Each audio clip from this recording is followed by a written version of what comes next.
అందరికీ నమస్తే. మాజీ ముఖ్యమంత్రి కేసీఆర్ కూడా ఫోన్ ట్యాపింగ్ కేసులో సిట్టు నోటీస్ ఇచ్చింది.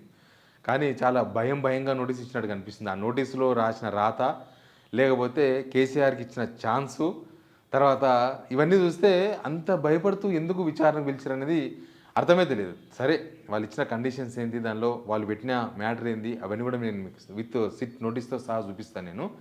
బట్ కొద్దిగా ప్లాన్ చేంజ్ అయింది. అంతకుముందు ప్లాన్ ఏమో మొత్తం ఇది హరీష్ రావును, కేటీఆర్‌ని, తర్వాత సంతోష్‌ను వీళ్ళందరినీ విచారణకు సాక్షులుగానే పిలిచిర్రు. సిఆర్‌పిసి 160. ఇప్పుడు కూడా సిఆర్‌పిసి 160. కేసీఆర్‌ని కూడా ఒక సాక్షిగా, అంటే మీ దగ్గర సమాచారం ఏమైనా ఉందేమో అన్న ఉద్దేశంతోనే మేము పిలుస్తున్నామన్న దాంతో పిలిచిర్రు. అంతేగాని ఇప్పటి వరకు మా దగ్గర పలానా ఆధారాలు ఉన్నాయి, మీకు సంబంధించినవి, మీ దగ్గర మాకు చాలా సమాచారం రావాల్సి ఉంది, మేము ఇంటరాగేట్ చేస్తామని చెప్పి మాత్రం ఎక్కడ ఆ నోటీసులో లేదు. కేసీఆర్ నోటీస్ ఇచ్చేటప్పుడు చాలా 100కు 1000 సార్లు ఆలోచించి ఇవ్వాల్సి ఉంటుంది. వాళ్ళు ఏం ఆలోచించారో తెలియదు. బట్ వాళ్ళు నోటీస్ ఇచ్చిన విధానము, దానిలో కేసీఆర్కు మీరు ఏడికి రమ్మంటే ఆడికే వచ్చి విచారిస్తాం, మీరు రావాలని లేదు అక్కడ, మీరు ఎడికి రమ్మంటే ఆడికి వస్తాం, దానికి ఏజ్ డిఫాల్ట్ అని చెప్తున్నారు. నేను దానికి కూడా కొన్ని విషయాలు చెప్పదలుచుకున్నా. కానీ ఇప్పటి వరకు అసలు మంత్రులను విచారించడమే ఒక పొరపాటు అనుకుంటే కేసీఆర్ దాకా పోయినరు. అసలు ఏం జరుగుతుంది, ఏమున్నది దీనిలో, ఈ కేసులో, అన్ని విషయాలు ఓపెన్గా మాట్లాడదాం. ఉన్నట్టుగా ఈ వార్త కూడా అందరికి షేర్ చేయండి. సబ్స్క్రైబ్ చేయని వాళ్ళు సబ్స్క్రైబ్ కూడా చేయండి. నా పక్కన బాక్స్లో కనిపిస్తుంది చూడండి నోటీస్, కేసీఆర్. దానిలో కింద చూడండి రైట్ సైడ్కి ఎమ్మెల్యే, అంతే. కేసీఆర్ అయినా ఓన్లీ ఎమ్మెల్యేగానే గుర్తించాను అనమాట. సిట్టు ఆయన ఎమ్మెల్యే మాజీ ముఖ్యమంత్రిగా గుర్తించలేదు. ఓకే, మంచిదే. మరి ఎమ్మెల్యేగానే గుర్తించినప్పుడు ఇంత భయపడుతూ ఫామ్ హౌస్ కాడ పోయి ఇవ్వడం ఎందుకు? నేను భయపడుతున్నాను ఎందుకంటున్నానంటే, ఇప్పుడు వేరే వాళ్ళందరికేమో మీరు సిట్టు ఆఫీస్కి రావాలి, విచారిస్తామని చెప్పారు. పలానా డేటు పలానా టైంకు మీరు సిట్ ఆఫీస్కి రావాలి. కేసీఆర్కి మాత్రమే మీరు సిట్ ఆఫీస్కి రావాల్సిన అవసరం లేదు, మీరు ఎక్కడ రమ్మంటే మేమే ఆడికొచ్చి విచారిస్తామని ఎందుకు ఛాన్స్ ఇచ్చింది? ఇప్పుడు ఏజ్ డిఫాల్ట్ అంటారు. మీరు ఏజ్ ఎక్కువ ఉంది కాబట్టి మేము ఈ నిర్ణయం తీసుకున్నామని కూడా దానిలో రాసిండ్రు. KCR age 72 years, Prabhakar Rao age 69 age, పెద్ద డిఫరెన్స్ ఏం లేదు. ప్రభాకర్ రావు వస్తున్నాడు కదా, ప్రభాకర్ రావు ఎన్నోసార్లు పిలిచారు కదా మీరు సిట్ విచారణకు. కేసీఆర్ వస్తే ఏమవుతుందో పోలీసు వాళ్ళకి తెలుసు. కేసీఆర్ వస్తే ఆ కథనే వేరుంటుంది అన్న సంగతి కూడా తెలుసు. వీళ్ళు ఎంతమందిని అరెస్ట్ చేసినా, ఎంతమందిని అట్టిపెట్టినా చాలామంది జనం వచ్చే అవకాశం ఉంటుంది. పోలీసుల కంట్రోల్ కూడా తప్పుతుంది ఒక్కోసారి. అట్లాంటి పొజిషన్ కూడా ఉంటుంది. ఇప్పుడున్న సిచ్యువేషన్లో అదే నడుస్తుంది. కేసీఆర్ ఏడికి వస్తాడు, ఆయన నందినగర్ ఇంటికి వచ్చి అక్కడికి రమ్మంటాడా, లేకపోతే నేను పోలీస్ స్టేషన్కే వస్తాంటేనేమో ఇంకా దుమ్మురేగుతుంది, అది వేరే విషయం. నేను పోలీస్ స్టేషన్కి వస్తా, పోలీస్ స్టేషన్ని విచారించుంటే అన్నాను అనుకో, కేసీఆర్ ఆయనకే ఛాన్స్ ఇచ్చారు కాబట్టి ఆయన రేపు పొద్దుగాలకు చెప్తాడేమో ఆ విషయాలు. వస్తే మాత్రం దుమ్మారే అంతే. ఇక ఆయన ఓలా నందినగర్కి వస్తే ఓకే, ఓలా ఫామ్ హౌస్కే రమ్మని ఏమైనా ఛాన్స్ అడిగే అవకాశం ఉంటుంది. ఓన్లీ వాళ్ళు హైదరాబాద్ అంటున్నారు కదా, కానీ పోలీసులకు ఫామ్ హౌస్ అయితేనే కొద్దిగా బెటర్ ఏమో. ఎందుకంటే జనాలు చాలామంది వస్తారు, ఆడైతే ఆ సిచ్యువేషన్ అంతా వాళ్ళ కంట్రోల్లో పెట్టుకోవచ్చు. ఇప్పుడు నందినగర్లు అంటే అన్ని చిన్న గల్లీలు ఉంటాయి, అంత 20 feet గల్లీలు అవన్నీ. ఆడికి చాలామంది జనం వస్తే తట్టుకోవడం కష్టం. తెలంగాణ భవన్ అనుకో, తెలంగాణ భవన్ అయినా కూడా అండర్ కంట్రోల్లోనే ఉంటుంది. ఇక జూబ్లీహిల్స్ పిఎస్కి వస్తే మాత్రం ఇంకా మస్తు ఉంటుంది. మరి కేసీఆర్ ఏం నిర్ణయం తీసుకుంటారో ఏమో తెలియదు. కరెక్ట్గా municipal elections nomination last day కరెక్ట్గా ఎందుకు పెట్టుకున్నారో తెలియదు. రేపు మధ్యాహ్నం 3 గంటలకు పెట్టుకున్నారు, అది కూడా లాస్ట్ అవర్స్ పెట్టుకున్నారు. ఏదైనా రాజకీయమే, దానిలో ఏం డౌట్ లేదు. బట్ కేసీఆర్ ఏ నిర్ణయం తీసుకుంటారో మనకు తెలియదు. ఆయన మాత్రం పిలిచారు. అసలు ఇప్పటి వరకు వీళ్ళు 2 సంవత్సరాలు విచారణ చేసి ఏం సంపాదించారు అనేది ఇప్పటిదాకా కూడా ఎవరికి అంతుపట్టని కేసు ఇది. ఎప్పుడైనా సరే, ఎక్కడైనా సరే, కనీసం ఇన్వెస్టిగేషన్ జరిగితే కొద్దిగా ముందుకు పోయినాము, ఈ ఇన్వెస్టిగేషన్లో మాకు ఆ లింక్ దొరికింది, ఈ ఇన్వెస్టిగేషన్లో మాకు పలానా ఆధారాలు దొరికినాయని చెప్తారు. ఇప్పటిదాకా వీళ్ళకి ఆధారాలే దొరకలేదు. ఇప్పటిదాకా అందరినీ సాక్షులుగానే పిలుస్తున్నారు. అసలు అందరూ సాక్షులే అయినప్పుడు మరి దీనిలో నిందితులు ఎవరు? అసలు వీళ్ళు కాంగ్రెస్ వాళ్ళు ఏం చెప్పిండ్రు? వీళ్ళు ఫోన్ ట్యాప్ చేసేసిండ్రు, విన్నరు, 600 ఫోన్లు విన్నరు, సినిమా వాళ్ళ ఫోన్లు విన్నరు, ఆయన ఫోన్లు విన్నరు, ఈయన ఫోన్లు విన్నరు అని కన్ఫర్మ్ చేసేసారు కదా. లాస్ట్ ఎలక్షన్స్ నుంచి చెప్పుకుంటూ వచ్చారు కదా. మరి ఇప్పుడు ఎందుకు వాళ్ళని సాక్షులుగా పిలుస్తున్నారంటే ప్రభుత్వం దగ్గర ఆధారాలు లేవు.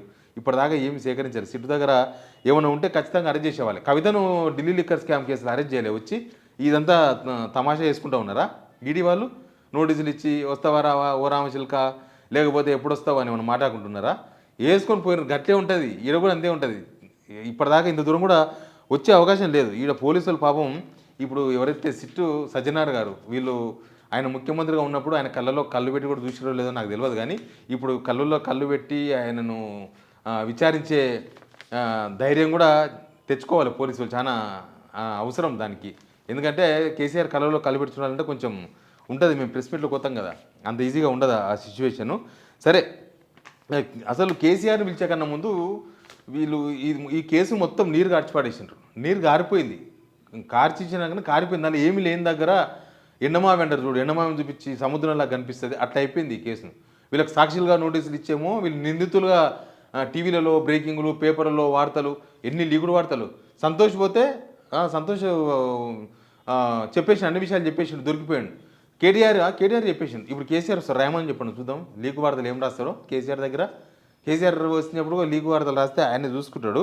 బట్ కేసీఆర్ విచారించే కన్నా ముందు డీజీపీ, ఇప్పుడున్న ప్రస్తుత డీజీపీ, అప్పుడు ఇంటెలిజెన్స్ చీఫ్, మాజీ డీజీపీ మహేందర్ రెడ్డి గారు, మాజీ డీజీపీ రవిగుప్తా గారు, అప్పుడు హోంశాఖ సెక్రటరీగా పనిచేసిండ్రు, తర్వాత సివి ఆనంద్ గారు, ఇంకా ఎవరెవరు ఉన్నారు దీనిలో అప్పుడు పనిచేసిన ఆఫీసర్స్ చాలామంది ఉంటారు కదా, వాళ్ళందరూ కూడా విచారించాల్సిందే. ఇక్కడ లింక్ కట్ అయిపోయింది. ఒక లింక్ ఏంటంటే, వీళ్ళు ఇప్పటి వరకు ఈ ఫోన్ ట్యాపింగ్ కేసులో ఒక IG level officer only Prabhakar Rao గారే, ఇంకా మిగతా వాళ్ళందరూ డిఎస్పీలు కింద వాళ్ళే.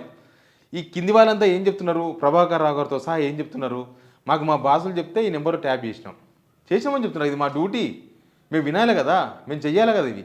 కానీ మా బాస్ ఇచ్చిన పర్మిషను, మా బాస్ చెప్తే మేము చేసినామన్నారు. వాళ్ళ బాసులు ఎవరు, వీళ్ళే. అప్పుడున్న డీజీపీ, అప్పుడున్న ఇంటెలిజెన్స్ చీఫ్, అంటే వీళ్ళ పేరు చెప్పిండ్రు. వీళ్ళని విచారిస్తే కదా పైన వాళ్ళు ఎవరి పేరు చెప్తారు, వీళ్ళని వదిలేసారు. ఇప్పుడు మహేందర్ రెడ్డిని, ఇప్పుడున్న డీజీపీ శివధర్ రెడ్డి గారిని, తర్వాత ఇంతకుముందు డీజీపీగా పనిచేసిన జితేందర్ గారిని, అంతకుముందు డీజీపీగా పనిచేసిన రవిగుప్తా గారిని, వీళ్ళందరినీ పిలిస్తే కదా లింక్ సెట్ అయ్యేది, డాట్ సెట్ కలుస్తాయి. వాళ్ళని ఎవరిని విచారణకు పిలిచాలి, వాళ్ళతో మాట్లాడలే. వాళ్ళతో మాట్లాడకుండా పైన ఉన్న వాళ్ళతో విచారిస్తామంటే నీకు కేసు ఎక్కడ దొరుకుతుంది? ఎందుకు దొరుకుతలేదు అని అంటే వీళ్ళకి తెలుసు, పోలీసు వాళ్ళకు కూడా తెలుసు. ఎందుకంటే ట్యాపులు చేసేదే వాళ్ళు, ట్యాపులు చేయించేదే వాళ్ళు. ఇప్పుడు నడుస్తలేదా? ఇప్పుడు రేవంత్ రెడ్డి కూడా పలానా శివారెడ్డి ఏం చేస్తున్నాడో తెలుసుకోండి, ఆయన సమాచారం కావాలని చెప్తారు పోలీసు వాళ్ళకు. ఇంకా పోలీసు వాళ్ళు నాన్న తంటాలు పడతారు, ఆఫీస్ కాడికి వస్తారు, తెలుసుకుంటారు. ఎవరైనా దీనిలో పనిచేస్తుంటే వాళ్ళతో మాట్లాడతారు. నా ఫ్రెండ్స్తో మాట్లాడిన చాలామందితోనా, లేకపోతే నా ఫోన్ ట్యాప్ చేస్తారు, చేసే ఉండొచ్చు బహుశా. గంతే చేసేది. పోలీసు వాళ్ళు ఎడికి తెలుసుకుంటారు, పోలీసు వాళ్ళు దేవుళ్ళ వాళ్ళు కూడా ఏదో రూపంలో తెలుసుకోవాల్సిందే. ఇక్కడ కూడా అదే. కేసీఆర్ ఎప్పుడో అయిపోయింది టీవీ9 డిబేట్లో. టీవీ9 రజనీకాంత్ క్వశ్చన్ అడిగితే మీ మీద ఫోన్ ట్యాపింగ్ రాజకీయంగా వాడుతున్నారా అంటే ఇది సిల్లీ అని చెప్పిండు ఆయన, తీసి పడేసిండు. ఇట్లా ఇదంతా చిల్లర వ్యవహారం అని చెప్పిండు. అంటే ప్రతి గవర్నమెంట్లో ఇవన్నీ కూడా జరుగుతాయని. ఇక ఇన్వెస్టిగేషన్ అంతా కూడా లోపభూయిష్టంగా నడుస్తుంది అనేది మనకి ఈ డీజీపీని వీళ్ళని ఎవరు పిలవకుండా చేయడంతోనే అర్థమవుతుంది. ఇప్పుడు కేసీఆర్ పిలవడంతోన ఆయన వచ్చి చెప్పేది ఏమి ఉండదు. ఆయనకి ఇంకా ఒక అస్త్రం, నన్ను వేధించరు అని చెప్పుకోవడానికి కేసీఆర్ వినియోగించుకునే అవకాశమే కనిపిస్తుంది. అంతకుమించి ఏమి ఉండదు దీనిలో. రేవంత్ రెడ్డి నేను అమెరికాలో ఉన్నప్పుడు జరిగింది నాకు తెలియదు, నేను దావోస్లో పోయినప్పుడు మంత్రులను విచారించుండు, నాకేం సంబంధం లేదు అంటే తెలంగాణ ప్రజలు అమాయకులేం కాదు. తెలంగాణ ప్రజలు ఏం జరుగుతుందో రాజకీయాలలో, రేవంత్ రెడ్డి ఏం చేస్తున్నాడో, ఈ ప్రభుత్వం ఏం చేస్తుందో, రేవంత్ రెడ్డి టార్గెట్ ఎవరో తెలంగాణ ప్రజలకు అందరికీ తెలుసు. రేవంత్ టార్గెట్ కేసీఆర్ ఫ్యామిలీ, దానిలో ఏం డౌట్ లేదు. ఆయన ప్రతిపక్షంలో ఉన్నప్పుడు కేసీఆర్ ఫ్యామిలీని టార్గెట్ చేసిండు, అధికారంలోకి వచ్చిన తర్వాత ఆయనను ఆ కుటుంబాన్ని విచారించే ప్రయత్నాలు చేస్తున్నాడు. అందరినీ వాళ్ళ కుటుంబ సభ్యులనే పిలిచారు కదా. యాక్చువల్గా ఇదంతా ఎందుకు జరిగింది? రేవంత్ రెడ్డి ఓటుకు నోటు కేసులో దొరికిండు, అది అన్యాయము, అదే కదా వీళ్ళు చెప్పేది. అప్పుడు బిడ్డ పెళ్లి పెట్టుకుని ఎట్లా అరెస్ట్ చేస్తారనే దాంతోనే అది ఎంత జరుగుతుంది. నిజంగానే అది అన్యాయం అయితే ఇప్పుడు గవర్నమెంట్ ఆయనదే ఉంది, ఓ సిబిఐతో విచారణ జరిపించుకోవచ్చు కదా రేవంత్ రెడ్డి గారు. సిబిఐతో విచారణ జరిపించుకొని అప్పుడు కేసీఆర్ గవర్నమెంట్ ఆయన అరెస్ట్ చేయడం తప్పు అని తేల్చవచ్చు కదా. ఇప్పుడు మీరు మంచిగానే ఉన్నారు సెంట్రల్ గవర్నమెంట్తోన, మీరు తెలుసుకొని వీలైనా దోషులుగా తెలిసే అవకాశం ఉంది కదా. మీరు చేసిన పని తప్పు కాదు కదా, బీఆర్ఎస్ వాళ్ళు మీరు చేసిన పని తప్పు అంటున్నారు. లోకమంతా మీరు ఎమ్మెల్యేని కొనుగోలు చేసే ప్రయత్నం చేసినారు అనే కదా మీ మీద ఆరోపణ. మంచిగా సిబిఐ విచారణ చేయించుకొని మంచిగా అసలు తప్పు చేయలే, ఏం చేయలేదు, కావాలనే కేసీఆర్ అవన్నీ అప్పుడు కెమెరాలు పెట్టించి అంత రికార్డులు చేసిండ్రు. అసలు ఎమ్మెల్యేతోన చంద్రబాబు నాయుడు బ్రీఫ్డ్ మీ అని మాట్లాడింది ఫేకే. అసలు అప్పుడు పోయింది రేవంత్ రెడ్డి కాదు, ఫేక్ రేవంత్ రెడ్డి అప్పుడు పోయింది. అప్పుడు పోయిన బొమ్మ రేవంత్ రెడ్డి, ఏఐ రేవంత్ రెడ్డి, డూప్లికేట్ రేవంత్ రెడ్డి అప్పుడు పోయింది. అసలు ఈ రేవంత్ రెడ్డి కాదని చెప్పి సిబిఐతో తేల్చిరనుకో, అయిపోయా మొత్తం కేసీ పటాపంచాలు అయిపోతుంది.